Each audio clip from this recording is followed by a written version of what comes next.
गायत्री शक्तिपीठ नागदा पर 11 लाख गायत्री महामंत्र अनुष्ठान नवरात्रि की पूर्णाहुति के अवसर पर पंचगुंडी गायत्री महायज्ञ, कन्या पूजन, कन्या भोज एवं यज्ञ में यज्ञोपवीत संस्कार, जन्मदिन संस्कार, मुंडन संस्कार व गुरु दीक्षा संस्कार भी संपन्न हुए। गायत्री परिवार के व्यासपीठ पर उपस्थित भाई साहब ने नवरात्रि का महत्व एवं संस्कार क्यों मनाए जाते हैं इस पर विशेष प्रकाश डाला। इस आयोजन में 500 भाई बहन सम्मिलित हुए। सफल आयोजन के लिए नवरात्रि में अनुष्ठान में पधारे गायत्री शक्तिपीठ नागदा की कार्यकर्ता ममता बैरागी ने सभी का आभार माना और कहा कि किसी भी सफलता के लिए अनुष्ठान होना बहुत जरूरी है। परम पूज्य गुरुदेव की तपस्या के बलबूते पर ही आज लाखों शिष्यों को उनका आशीर्वाद प्राप्त हो रहा है। धियो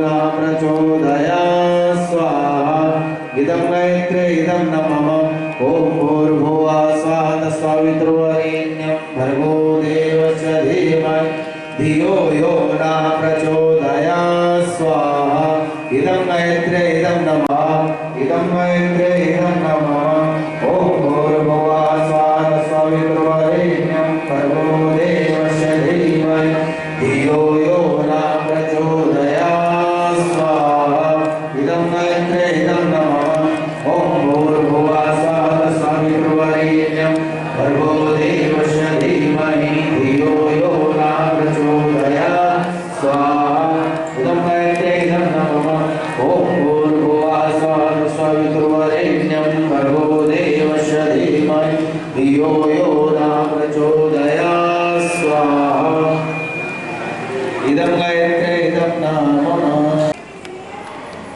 अभी यज्ञ करेंगे एक हमारे मयूर राठौर के स्वास्थ्य लाभ के लिए और आज जिनका जन्म दिवस हो उनको ओम त्र्यंबकं यजामहे सुगंधिं पुष्टिवर्धनं उर्वारुकमिव बन्धनान् मृत्योर्मुक्षीयमामृतात् स्वाहा इदं महामृत्युंजयाय इदं नमः ओम त्र्यंबकं यजामहे सुगंधिं मृत्युंजयाय इदं नमः ओम त्र्यंबकं यजामहे सुगंधिं पुष्टिवर्धनं उर्वारुकमिव बन्धनान् मृत्योर्मुक्षीयमामृतात् स्वाहा इदं महामृत्युंजयाय इदं नमः जय तन्नो दुर्गा प्रचोदयात् स्वाहा इदं नो दुर्गाय इदं नमः। भारत मां तेरा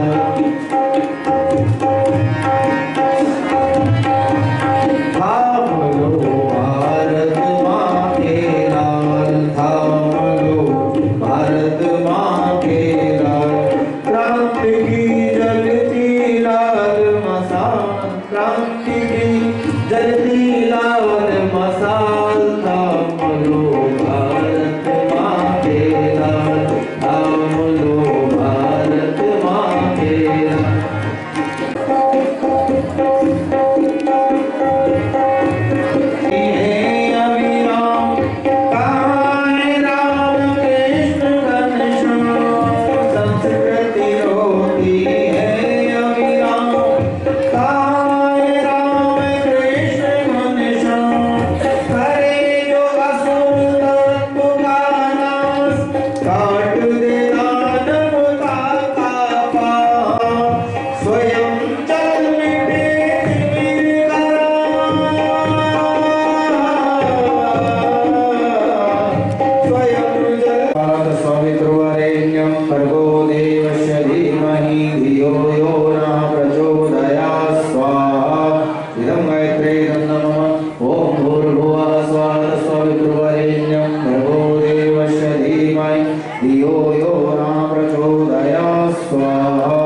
इदं मैत्रे इदं नमः ओम भूर्भुवः स्वः सवितुर्वरेण्यं भर्गो देवस्य धीमहि धियो यो न प्रचोदयात् स्वाहा इदं मैत्रे इदं नमः ओम भूर्भुवः स्वः सवितुर्वरेण्यं भर्गो देवस्य धीमहि धियो यो न प्रचोदयात् स्वाहा इदं मैत्रे इदं नमः ओम भूर्भुवः स्वः सवितुर्वरेण्यं भर्गो देवस्य नमः ओम भूर्भुवः स्वः सवितुर्वरेण्यं भर्गो देवस्य धीमहि धियो यो न प्रचोदयात् स्वाहा इदं मैत्रे इदं नमः ओम भूर्भुवः स्वः सवितुर्वरेण्यं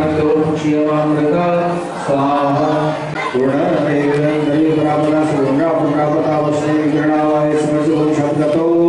स्वाहा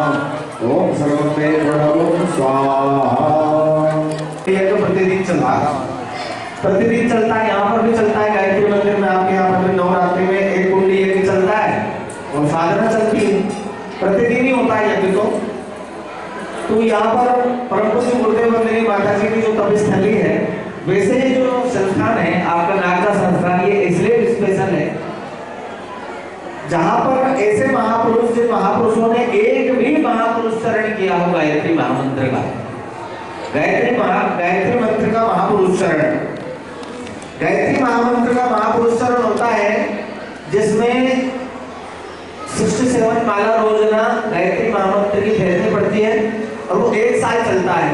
24 लाख का मंत्र करना पड़ता है और उसमें व्रत और उपवास बगैर नमक बगैर मिर्च के करना पड़ता है। और परम पूज्य गुरुदेव में तो जौ की रोटी खाकर और 24 साल तक 24 लाख के 24 महापुरुष चरण किए। तो मैं ये तर्क रखना चाह रहा हूँ, जहां पर गायत्री महामंत्र का एक भी पुरुष चरण करने वाला व्यक्ति जिस मार्ग से निकल जाता है, वो मार्ग भगवान का मार्ग बन जाता है। और जिस चरण करने वाला व्यक्ति जिस जगह से निकल जाता है, वो भगवान का मार्ग बन जाता है।